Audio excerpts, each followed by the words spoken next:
അങ്ങനെ ബ്രേക്ക്ഫാസ്റ്റ് നമ്മൾ ഓർഡർ ചെയ്തു. അത് കഴിച്ചുകൊണ്ടിരിക്കുകയാണ് ഇവിടെ ഒരാൾ. ഹലോ, ഇന്നത്തെ വീഡിയോയിലേക്ക് എല്ലാവർക്കും സ്വാഗതം.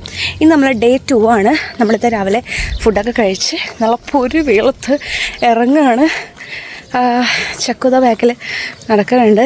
നമ്മളിപ്പം നമ്മുടെ സ്റ്റേൻ്റെ അവിടെ നിന്ന് നമ്മൾ ഇന്നത്തെ ദിവസം ഒരു ഡേ ടൂർ നമ്മൾ പ്ലാൻ ചെയ്തിട്ടുണ്ട്. അത് ഒരു ബസ് വരും. അപ്പോൾ അവർ വരുന്ന ലൊക്കേഷൻ എന്ന് വെച്ച് കഴിഞ്ഞാൽ നമ്മളെ വീടിൻ്റെ ഇവിടെ നിന്ന് ഒരു 15 മിനിറ്റ്സ് വാക്ക് ഉണ്ട് നമുക്ക്. അപ്പം നമ്മളിപ്പോൾ അവിടത്തേക്കാണ് പോകുന്നത് കേട്ടോ.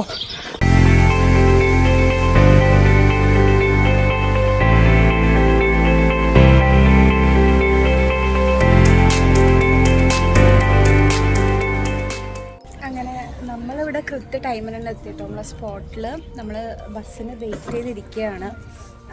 വേറെയും ടീംസൊക്കെ ഉണ്ടാവും. ഇത് ഒരുമിച്ച് കുറച്ച് ആൾക്കാർക്ക് വേണ്ടിയിട്ട് ബുക്ക് ചെയ്ത ടൂറാണ്.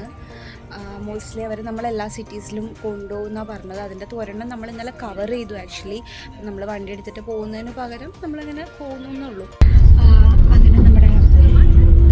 അങ്ങനെ നമ്മളെ ബസ് വന്നു. നമ്മൾ ബസ്സിൽ കയറി. ബസ്സിൽ പെട്ടെന്ന് അത്രയും ആൾക്കാരെ കണ്ടപ്പോൾ എനിക്ക് നല്ല മടിയായിട്ടോ വീഡിയോ എടുക്കാൻ. പക്ഷേ ഇതേപോലെ വീഡിയോ എടുക്കുന്ന വേറെ ആൾക്കാരുണ്ടായിരുന്നു. അതുകൊണ്ട് പിന്നെ ആ ചമ്മലങ്ങ് പിന്നെ മാറി കിട്ടി. ഇത് ഞാൻ ആക്ച്വലി നേരത്തെ പ്രീ ബുക്ക് ചെയ്ത ഒരു ഡേ ട്രിപ്പാണ്. ഗെറ്റ് യുവർ ഗൈഡ് എന്ന് പറഞ്ഞ ആപ്പിലൂടെയാണ് ഞാനിത് ബുക്ക് ചെയ്തത്. ഇത് പെർ പേഴ്സൺ നമുക്കൊരു 40 പൗണ്ടായിരുന്നു വരുന്നത്. നമുക്ക് ഒത്തിരി ക്രൂയിസ് ട്രിപ്പ്, നമുക്ക് ഇഷ്ടമുള്ള രീതിയിലുള്ള ഡേ ട്രിപ്സ് നമുക്കിതിൽ ബുക്ക് ചെയ്യാവുന്നതാണ്. ഈ ഒരു ഡേ ട്രിപ്പിൽ കംപ്ലീറ്റ്ലി നമ്മളെ കൂടെ ഒരു ഗൈഡ് ഉണ്ടാവും കേട്ടോ. എന്തോ ഒരു ചേർച്ചാണ് നമ്മൾ പോകാൻ പോകുന്നതാണ് നമുക്ക് അറിയാവുന്ന ആകെയുള്ള കാര്യം. നമ്മളിപ്പോൾ പോകുന്നത് നമ്മളെ ബസ് അവിടെ നിർത്തിയിട്ടാണ്. ടൂർ ലീഡർ എക്സ്പ്ലെയിൻ ചെയ്തു തന്നിരുന്നു. പക്ഷേ എക്സ്പ്ലനേഷൻ കേട്ടപ്പോൾ എനിക്ക് ഉറക്കം വന്ന് നന്നായിട്ട് ഉറങ്ങിപ്പോയി. നമ്മളിപ്പോൾ നടന്നെടുത്തുകൊണ്ടിരിക്കുന്നത് സന്തുരണിയിലെ പ്രൊഫറ്റ് ഏലിയാസ് മൊണസ്ട്രിയിലേക്കാണ്. ഇതിനൊരു പ്രത്യേകതയുണ്ട്. സമുദ്രനിരപ്പിൽ നിന്നും 565 മീറ്റർ ഉയരത്തിലുള്ള സന്തുരണിയിലെ ഏറ്റവും ഉയരമുള്ള കൊടുമുടിയിലാണ് ഇത് സ്ഥിതി ചെയ്യുന്നത്. അതുകൊണ്ട് തന്നെ സന്തുരണി എന്ന വലിയൊരു ഐലൻഡിലെ ഏറ്റവും ഹയസ്റ്റ് പ്ലേസ് ആയിട്ടാണ് ഇതിനെ പറയുന്നത്. 1712 നിർമ്മിച്ചതിന് കൊണ്ട് തന്നെ സന്തുരണിയിലെ ഏറ്റവും പഴക്കമുള്ള ഒന്നാണിത്. പെർഗോസിനും കമാരി ഗ്രാമങ്ങൾക്കും ഇടയിലാണ് ഇത് സ്ഥിതി ചെയ്യുന്നത്. ഇവിടേക്ക് വരുന്ന വഴി വളരെ മനോഹരമായിരുന്നു. പാറക്കെട്ടുകൾക്കിടയിലൂടെയും മുന്തിരിത്തോട്ടങ്ങൾക്കിടയിലൂടെയും കടന്നു പോകുന്ന റോഡായതുകൊണ്ട് തന്നെ കൂടുതൽ പേരും ഈ വഴിയെ ട്രക്കിങ്ങിനായി ഉപയോഗിക്കാറാണ് പതിവ്. ഇന്ന് ഈ മൊണസ്ട്രി ഉപയോഗിക്കുന്നത് ഒരു മ്യൂസിയം പോലെയാണ്. ആധുനിക പുസ്തകങ്ങളുടെ ഒരു ശേഖരണം തന്നെ അവിടെയുണ്ട്. അതുകൂടാതെ തന്നെ പ്രിൻറ്റിങ്, ഷൂ നിർമ്മാണം, മെഴുകുതിരി നിർമ്മാണം എന്നിവയുടെ വർക്ക് ഷോപ്പും ഇവിടെ തന്നെയാണ്.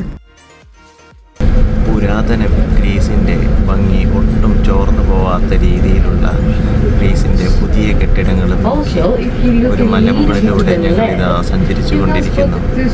നമ്മളുടെ ഡ്രൈവറിൻ്റെ കൂടെയുള്ള ഞങ്ങളുടെ ടൂർ ഗൈഡ് ഞങ്ങൾക്കെല്ലാം വിശദീകരിച്ച് തരുന്നുണ്ടായിരുന്നു.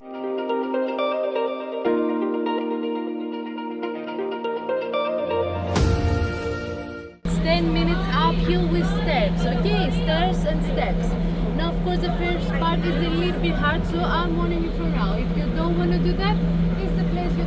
അങ്ങനെ നമ്മുടെ ഗൈഡുകാരി പെങ്കൊച്ച് നമ്മളെയും കൊണ്ട് ഇവിടുത്തെ പെർഗോസ് എന്ന് പറഞ്ഞ പ്ലേസിലാണ് നമ്മൾ വന്നേക്കുന്നത്.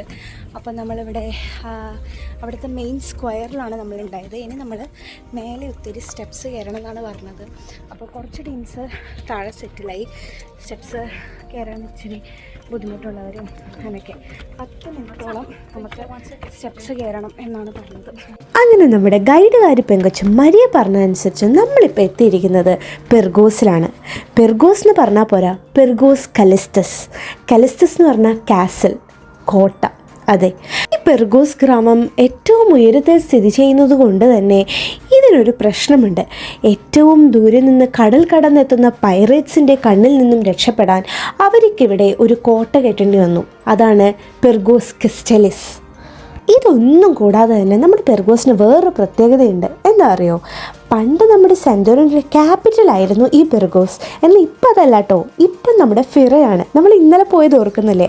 അതാണ് ഇപ്പം നമ്മുടെ സെൻറ്റോറിൻ്റെ ക്യാപിറ്റൽ. ഇതാണ് 3 ബെൽ.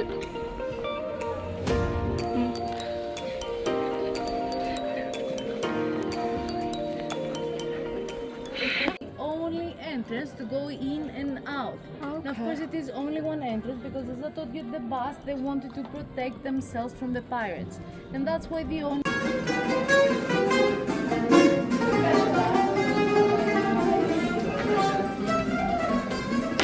മരിയ പറഞ്ഞതനുസരിച്ച് ഇതാണ് കേട്ടോ church of the presentation of the virgin Mary. ഇതിനെക്കുറിച്ച് കൂടുതൽ വിവരമൊന്നും എനിക്കില്ല. ഒരു റെസ്റ്റോറൻ്റ് ആണ് കേട്ടോ.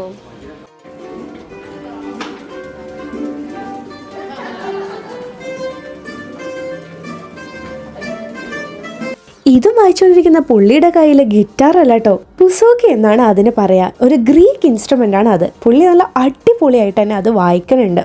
ഇതിനെക്കുറിച്ച് കൂടുതൽ വേറെ വിവരമൊന്നും എനിക്ക് അറിയത്തില്ല. എന്തായാലും സ്റ്റെപ്പ് കയറിയും ഇറങ്ങിയും എൻ്റെ ഫ്യൂസ് ഏതാണ്ട് പോയി കഴിഞ്ഞു. നമ്മളെന്തായാലും ഇവിടുത്തെ വിസിറ്റ് കഴിഞ്ഞ് ഇനി അടുത്ത സ്പോട്ടിലേക്ക് നടക്കുകയാണ്. താഴെ എന്തായാലും നമ്മുടെ കൂടെ വന്ന ബാക്കിയുള്ളവർ അവിടെ വെയിറ്റ് ചെയ്തിരിപ്പുണ്ടാവും. നമ്മളിവിടുത്തെ നല്ല കാഴ്ചകളും ഇവിടെ അവർ ചെയ്തു വെച്ചിട്ടുള്ള ഹാൻഡ് മെയ്ഡ് സാധനങ്ങളൊക്കെ കണ്ട് എൻജോയ് ചെയ്ത് തന്നെ നടന്നു. ഇനി അടുത്ത സ്പോട്ട് നമുക്ക് ഏതാ നോക്കാം. അങ്ങനെ നമ്മുടെ മൂന്നാമത്തെ സ്റ്റോപ്പായ അക്രോത്തിരിയിലാണ് ഇപ്പോൾ എത്തിയിരിക്കുന്നത്. ഇവിടെ കയറണമെങ്കിൽ നമ്മൾ ടിക്കറ്റ് എടുക്കണം കേട്ടോ. അതായത് ഒരാൾക്ക് 12 യൂറോ വെച്ചിട്ടാണ് ടിക്കറ്റിന് ചാർജ് ആവുന്നത്. ടിക്കറ്റൊക്കെ എടുത്ത് നമ്മൾ അകത്ത് കയറി. ഇത് ആക്ച്വലി ഒരു ആർക്കിയോളജിക്കൽ സൈറ്റാണ്. എത്രയോ വർഷങ്ങൾക്ക് മുന്നേ ഇവിടെ ഇതൊരു വില്ലേജ് ആയിരുന്നു. ഒത്തിരി ആൾക്കാരൊക്കെ ജീവിച്ചിരുന്ന ഒരു സ്ഥലം. ഈ സ്ഥലം 17-ാം നൂറ്റാണ്ടിൽ ഉണ്ടായൊരു ഭൂചലനവും പിന്നെ അതോട് സംബന്ധിച്ചുണ്ടായ വോൾക്കാനിക് എറപ്ഷനും കാരണം കംപ്ലീറ്റായി നശിച്ചുപോയി. അങ്ങനെ ഒത്തിരി കാലങ്ങൾക്ക് ശേഷം ആർക്കിയോളജിസ്റ്റൊക്കെ വന്ന് അവരുടെ കുറേ കണ്ടെത്തലുകൾക്ക് ശേഷമാണ് ഇങ്ങനൊരു സ്ഥലം ഉണ്ടായിരുന്നതെന്നും ഇവിടെ അതിൻ്റെ അവശിഷ്ടങ്ങൾ ഉണ്ട് എന്നും കണ്ടെത്തിയത്. അതിപ്പോൾ ഇവർ ഇതേപോലെ സൂക്ഷിച്ചു കൊണ്ടുപോകുന്നു. അങ്ങനെ നമ്മുടെ അക്രോത്തിരി വില്ലേജ് കണ്ട് നമ്മൾ ഇറങ്ങി. ഇനി നമ്മളുടെ ഉദ്ദേശം റെഡ് ബീച്ച് കാണുക എന്നുള്ളതാണ്. അപ്പോൾ നമ്മുടെ ഗൈഡ് പെങ്കുച്ച് അവിടെ നിൽക്കുന്നുണ്ടാവും. കറക്റ്റ് 3 o'clock ആകുമ്പം അവിടെ എത്താനാണ് പറഞ്ഞത്. ഇപ്പം എക്സാക്റ്റ് 2:58 ആയി. മാർഗ്രേറ്റാണോ? ഞാൻ മേരി എന്നൊക്കെ വിചാരിച്ചത്. Sorry guys. അപ്പോൾ നമ്മളൊന്ന് വാഷ്റൂമൊക്കെ പോയി ഞാൻ അങ്ങോട്ട് പോവാണ്. നമുക്ക് റെഡ് ബീച്ച് കാണാം. യെസ്, ഇതാണ് നമ്മുടെ റെഡ് ബീച്ചിലേക്കുള്ള ഡോർ. ബ്ലാക്ക് ബീച്ച് ഉണ്ട്, വൈറ്റ് ബീച്ച് ഉണ്ട്, റെഡ് ബീച്ച് ഉണ്ട്. അങ്ങനെ നമ്മൾ പോവുകയാണ് ഗൈസ്. അവിടെ ബോട്ട് അങ്ങനത്തെ സംഭവങ്ങളൊക്കെ കാണുന്നുണ്ട്. നമ്മുടെ അക്രോത്തിരി എക്സ്കവേഷൻ്റെ അവിടെ നിന്ന് ഒരു 5 മിനിറ്റ് നടന്നു കഴിഞ്ഞാൽ നമ്മുടെ റെഡ് ബീച്ചിൻ്റെ അവിടേക്ക് എത്തും കേട്ടോ. പക്ഷേ ഇന്നലെ തന്നെ കാട്ടി നല്ല ചൂട് നമുക്കിന്ന് ഫീൽ ചെയ്യുന്നുണ്ടായിരുന്നു. ഇന്നലെ ഒരു ഈവനിങ് ടൈം ആയിരുന്നെങ്കിൽ ഇന്നത്തെ ഈ ഉച്ചയ്ക്ക് നമുക്ക് ശരിക്കും നമ്മളെ ബോഡിയിലേക്ക് ആ ചൂട് ഇടിച്ച് കയറുന്നതായിട്ട് തോന്നും. അങ്ങനെ നടന്ന് നമ്മൾ ഫൈനലി നമ്മുടെ റെഡ് ബീച്ചിനടുത്ത് എത്തി. റെഡ് ബീച്ചിൻ്റെ ഒരു സ്പെഷ്യാലിറ്റി എന്ന് പറയുന്നത് അതിൻ്റെ പേര് പോലെ തന്നെ ആ റെഡ് കളറാണ്. റെഡ് കളറിന് കാരണം എന്ന് വെച്ചാൽ അതിൻ്റെ അകത്തുള്ള അയണിൻ്റെ കണ്ടൻറ്റ് കൂടുതലായത് കാരണമാണ് ഇതിങ്ങനെ റെഡായി നമുക്ക് കാണാൻ പറ്റുന്നത്. അതുകൂടാതെ തന്നെ പണ്ട് നടന്ന വോൾക്കാനിക് എറപ്ഷനിലുണ്ടായ പല സ്റ്റോൺസിൻ്റെയൊക്കെ സാന്നിധ്യം ഇവിടെ ഉണ്ടെന്നാണ് പറയുന്നത്. 2013 ലാൻഡ് സ്ലൈഡിങ് കാരണം ഇന്നും ചില ഭാഗങ്ങൾ എൻട്രി റെസ്ട്രിക്റ്റഡ് ആണ് കേട്ടോ. പക്ഷേ എന്നാലും എല്ലാവരും താഴേക്കൊക്കെ പോയി ബീച്ചിൻ്റെ വ്യൂ ഒക്കെ നന്നായിട്ട് എൻജോയ് ചെയ്യുന്നുണ്ട്.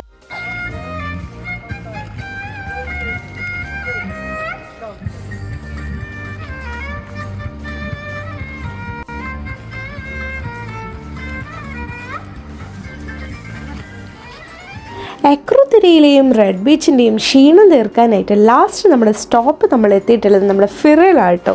നമ്മൾ ഫിറയിൽ ഇന്നലെ കംപ്ലീറ്റ് അടിച്ച് പെറുക്കി എല്ലായിടത്തും പോയത് കാരണം നമ്മൾക്ക് ഭയങ്കര റിലാക്സ്ഡ് ആയിരുന്നു. ഫിറ എത്തിയപ്പം നമ്മളവിടെ നിന്ന് നമ്മുടെ ലഞ്ചൊക്കെ കഴിച്ച് ചുമ്മാ കുറച്ച് 1-2 ഷോപ്പിങ്സ് ഒക്കെ നടത്തി അടുത്ത സ്പോട്ടിലേക്ക് വിടാമെന്ന് വിചാരിച്ചു. അടുത്ത നമ്മുടെ സ്പോട്ട് ഏതാണെന്ന് നിങ്ങൾക്ക് അറിയണ്ടേ?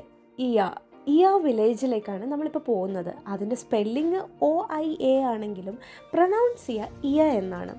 പോകുന്ന വഴി നമ്മുടെ മരിയ ഫുള്ള് പറഞ്ഞുകൊണ്ടിരുന്നത് എത്ര എക്സ്പെൻസീവ് ആണെന്നും അവിടുത്തെ മാൻഷൻസും ഹൗസസിനെ പറ്റിയിട്ടുമായിരുന്നു. ഏറ്റവും എക്സ്പെൻസീവ് ഐലൻഡായിട്ട് സെന്തോറിനിയിലുള്ളത് ഈ ആണ് കേട്ടോ. ബസ്സൊക്കെ ഒരു സ്ഥലത്ത് പാർക്ക് ചെയ്ത് നമ്മളെല്ലാവരും ബസ്സിൽ നിന്ന് ഇറങ്ങി കേട്ടോ. ബസ്സിൽ നിന്ന് ഇറങ്ങുമ്പോൾ തന്നെ മരിയ നമ്മുടെ അടുത്ത് എല്ലായിടത്തും പറഞ്ഞു, ബസ്സിൽ ഇനി ആരും ഒരു സാധനം വെക്കേണ്ട, എല്ലാവരും അവരുടെ സാധനങ്ങൾ എടുത്തോളൂ, കാരണം ഇതാണ് നമ്മുടെ ലാസ്റ്റ് സ്റ്റോപ്പ്. ഇത് കഴിഞ്ഞ് കഴിഞ്ഞാൽ പിന്നെ എല്ലാവരും തിരിച്ച് അവരെവിടെ നിന്നാണോ പിക്ക് ചെയ്തത് അവിടത്തേക്കാണ് പോവുക. അതുകൊണ്ട് ഡിഫറെൻറ്റ് ബസ്സിലേക്കായിരിക്കും എല്ലാവരും കയറാൻ പോകുന്നത്. അതുകൊണ്ട് സാധനങ്ങളൊക്കെ കെട്ടിപ്പൊട്ടി ഞാൻ അവിടെ നിന്ന് ഇറങ്ങി. നമ്മളങ്ങനെ ലാസ്റ്റ് നമ്മുടെ മരി ഇപ്പോൾ കൊണ്ടുവന്നിരിക്കുന്ന ഇയാ സെൻട്രലാണ്. ഇനി ഇവിടെ നിന്നാണ് അവൾ ഡിസൈഡ് ചെയ്യുക എന്താണ് എങ്ങനെയാണെന്നൊക്കെ പറയാൻ പോകുന്നത്. അപ്പോൾ നമ്മൾ ആളെ ഫോളോ ചെയ്ത് പോവുകയാണ്. അങ്ങനെ എല്ലാവരും എത്തിയെന്ന് ഉറപ്പ് വരുത്തിയ ശേഷം മരിയ നമ്മളോട് എല്ലായിടത്തും കൂടി ഒരേ ഒരു കാര്യം മാത്രമേ പറഞ്ഞുള്ളൂ, എല്ലാവർക്കും ഇഷ്ടമുള്ള ഭാഗത്തേക്ക് ഇഷ്ടം പോലെ പോകാം, പക്ഷേ ഒറ്റൊരു കാര്യമേ ഉള്ളൂ, സൺസെറ്റും കഴിഞ്ഞ് 6 മണിന്നൊരു സമയം ഉണ്ടെങ്കിൽ ബസ്സിൻ്റെ അടുത്ത് എല്ലാവരും ഉണ്ടാവണം. അത്രയും പറഞ്ഞ് മരിയയുടെ വഴിക്കും പോയി, നമ്മൾ നമ്മുടെ വഴിക്കും പോയി. എല്ലാവരും അവരവർക്ക് ഇഷ്ടമുള്ള വഴിയിലേക്ക് പൊയ്ക്കൊണ്ടിരിക്കുകയാണ്. പക്ഷേ എനിക്കൊരു കാര്യം മനസ്സിലായിട്ടോ, മരിയ പറഞ്ഞതിൽ ഒരു കാര്യം വളരെ സത്യമാണ്. ഇയ ഈസ് എക്സ്പെൻസീവ്. കാരണം നമ്മൾ ഫിറയിൽ പോയി, നമ്മൾ വേറെ ഒത്തിരി പെർഗോസിൽ അങ്ങനെ ഒത്തിരി സ്ഥലങ്ങളിൽ ഇപ്പോൾ പോയല്ലോ, അത് വെച്ച് നമ്മൾ നോക്കുകയാണെങ്കിൽ പല സാധനങ്ങൾക്കും, ഹാൻഡ് മെയ്ഡ് സാധനങ്ങളും സുവനീഴ്സിനാണെങ്കിലും ഈവൺ ഒരു ചായ കുടിക്കാനാണെങ്കിൽ കൂടി ഇയ ഈസ് എക്സ്പെൻസീവ്.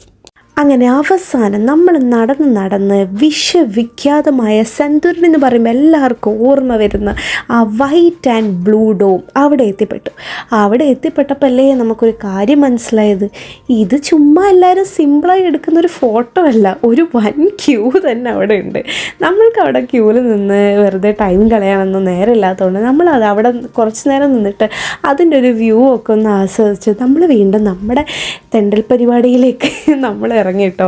അങ്ങനെ നമ്മൾ ഫുള്ള് ചുറ്റും നടന്നു. പിന്നെ മെയിൻ സ്പോട്ട് എന്ന് പറയുന്നത് ഈ പറഞ്ഞ സൺസെറ്റായി. ഈ പറഞ്ഞ സൺസെറ്റ് കാണണമെങ്കിൽ ആ ഭാഗത്തുണ്ട് ഇതേപോലൊരു ക്യൂ. അതായത് നമ്മൾക്ക് വളരെ ഈസിയായി സമാധാനപരമായി ഒന്നും കാണാൻ പറ്റുന്നൊരു സാധനമല്ല ഈയിലെ സൺസെറ്റ് എന്ന് അപ്പോഴാണ് ഞാനൊന്ന് മനസ്സിലാക്കുന്നത്. അതിന് പല ഭാഗങ്ങൾക്കും നമുക്കിരുന്ന് കാണാം, കഫേയിൽ പോയിരുന്ന് കാണാം, നമുക്കല്ലേ അവിടെ തന്നെ പോയിരുന്ന് കാണാം. പക്ഷേ കാണണമെങ്കിൽ സമാധാനപരമായി കിട്ടില്ല. നമുക്ക് നമ്മുടെ ഫിറയിലെ സൺസെറ്റ് അത് നമ്മൾക്ക് ആവശ്യത്തിലധികം കിട്ടിയത് കാരണം നമ്മൾ ഹാപ്പിയാണ്. എന്തായാലും പിന്നെ ഇത്ര നടന്ന സ്ഥിതിക്ക് എന്നാൽ ഒരു ഡ്രിങ്ക് കഴിക്കാമെന്ന് വിചാരിച്ചു നമ്മളൊരു കഫേയിലേക്ക് പോയി.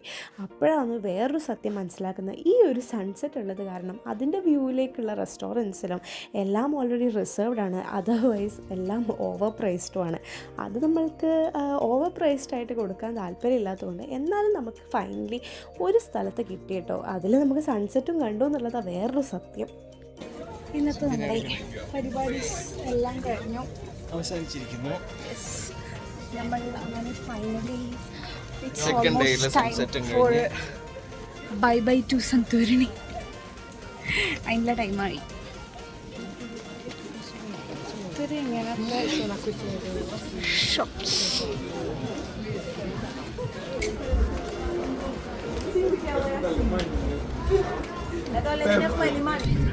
ബൈ സന്തൂരിണി. അങ്ങനെ എല്ലാ പരിപാടിയും കഴിഞ്ഞ് ഇവർ നമ്മൾ എവിടെ നിന്നാണോ പിക്ക് ചെയ്ത് അവിടെ തന്നെ ഇറക്കി കേട്ടോ. അങ്ങനെ പോകുന്ന വഴിക്ക് നമ്മൾ ഈ ഒരു സൂപ്പർ മാർക്കറ്റ് കയറി 1-2 സാധനങ്ങളൊക്കെ വാങ്ങിക്കാമെന്ന് വിചാരിച്ചു. കാരണം നമുക്ക് രാത്രി എന്തായാലും ഒന്ന് വിശക്കും, പിന്നെ നമുക്ക് എന്തായാലും കുക്ക് ചെയ്യാനുള്ള ഓപ്ഷൻ ഉണ്ടല്ലോ. അപ്പോൾ കുറച്ച് ഞാൻ നൂഡിൽസും അങ്ങനെ ഇൻസ്റ്റൻ്റായിട്ട് നമുക്ക് പെട്ടെന്ന് ചെയ്യാൻ പറ്റുന്ന ഐറ്റംസൊക്കെ വാങ്ങിക്കാമെന്ന് വിചാരിച്ചു. പിന്നെ നാളെ മോർണിംഗ് നമ്മൾ ഡയറക്റ്റ് ഇനിയിപ്പം എയർപോർട്ടിലേക്കായിരിക്കും പോവുക. അപ്പോൾ രാവിലെ എന്തെങ്കിലുമൊക്കെ കഴിക്കാമല്ലോ എന്ന് വിചാരിച്ചാണ് നമ്മളിവിടേക്ക് വന്നത്.